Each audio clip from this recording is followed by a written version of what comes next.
Hello folks, Ken Berry coming to you from OB Farms today. God, it's hot out here. Today I'm putting up a new paddock. I'm about to move our sheep flock into this very forested, very shaded area. You can see all the dead wood I've been cutting, slowly converting this into silvopasture, but as you can tell, the canopy's not nearly open enough yet. Still working on this very slowly. Rather than pay a bulldozer $125 an hour to come in here and push out all the stuff and disturb the soil, that might buy me a few years of having nice silvopasture here. I might get there quicker, in other words, but I don't know that I would get here better. So I'm using my polybraid wire. I'm still using 2 strands to keep the sheep flock in. I haven't got them trained to 1 wire yet. And you see I've got it connected over there to my perimeter fence, which is 6 strands of high tensile, 180,000 PSI. And so it takes me really 3 passes. So I go in and I put my poles in, then I come back and I run the bottom strand and I put it on the 3rd notch, and then I come back and run my top strand, which is on the 6th notch. And keep in mind that this fence is in no way a barrier to the sheep or to predators. This is a psychological barrier. It's not a physical barrier. If the sheep wanted to, they could go between or over this super easily.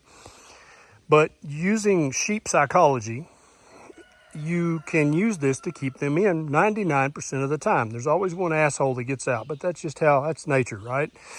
And so after a sheep has touched this with their soft nose a few times and gotten popped, that makes them slow down when they see this. This is like a red flag, like, whoa, you better slow down.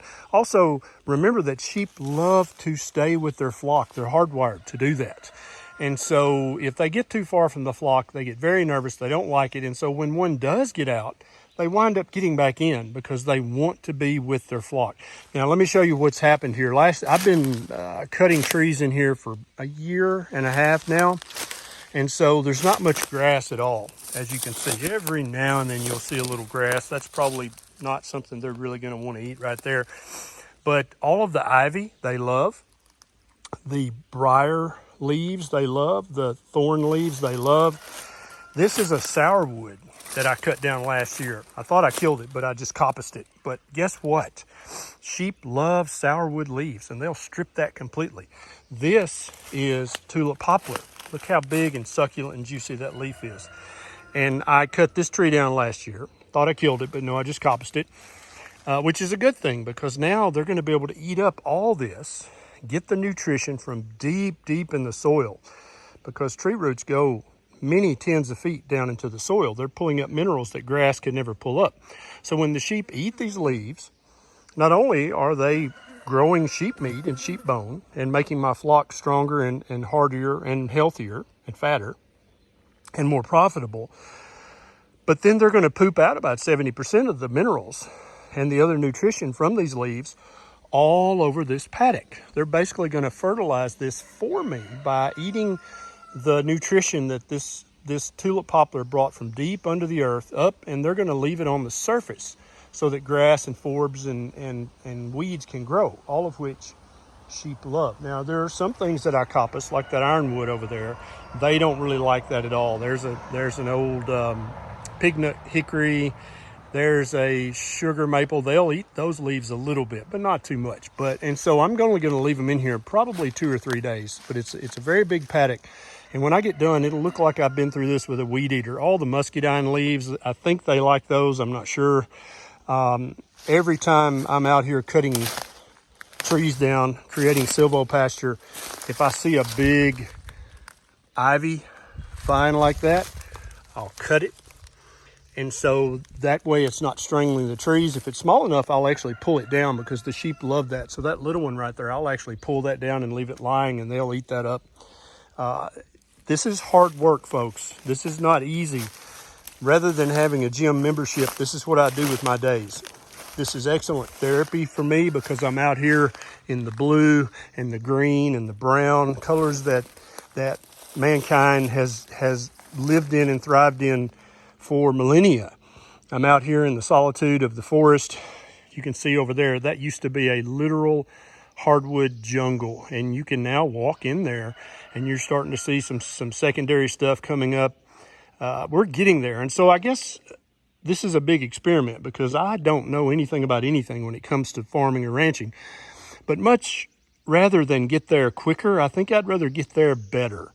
And even if it takes me 3 or 4 years for this to be true silvopasture with grass that can support a much larger flock, I'm happy to spend the effort and to spend the time. It helps me get to know the land. It helps me get to know all the different species of flora and fauna and fungus in our 40 acres here. And that's what there's an ivy. I need to cut that one at the bottom. Yep, I'll get rid of him today. See how high that goes up into that white oak? Yep, I'll cut that. I cut grapevines. Well, there's another one. I can cut that too. Okay, guys, I got to get back to work.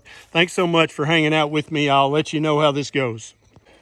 Here's the other side of this very large paddock that I'm about to put them in. You can see there's barely any sun dappling at all yet. I've still got lots of work to do, but let me show you some of the forage that's been created by me coppicing so many trees back here. Look at this.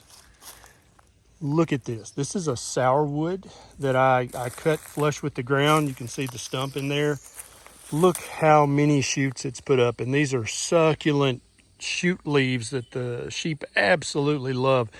After 3 days of being in this paddock, this will be completely bare.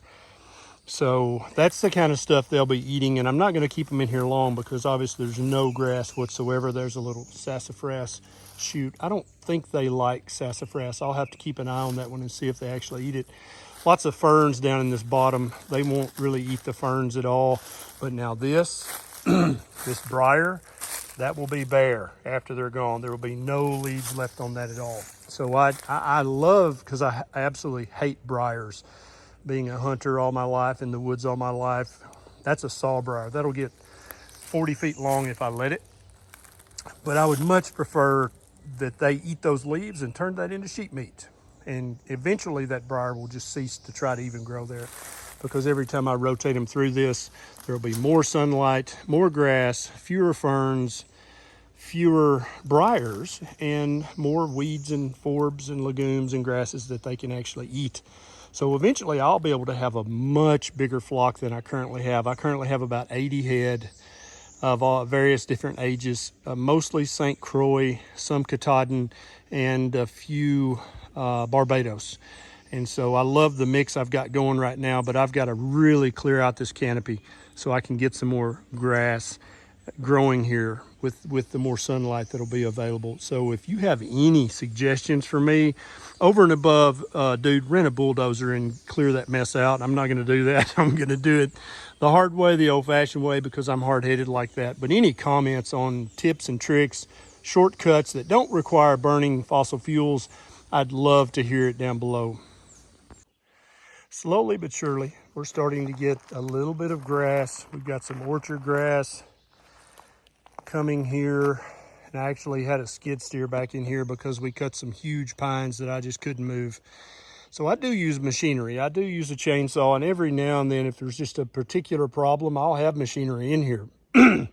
But you can see how the grass is growing where that skid steer disturbed the soil. And so this makes me wonder, would it be faster? Have you had any experience with either manually converting forest back into silvopasture and letting it come on its own time, or using machinery, although expensive? Maybe it's a better idea, but I certainly wouldn't be getting as much exercise or getting to know my land as well than by doing it the way I'm doing it.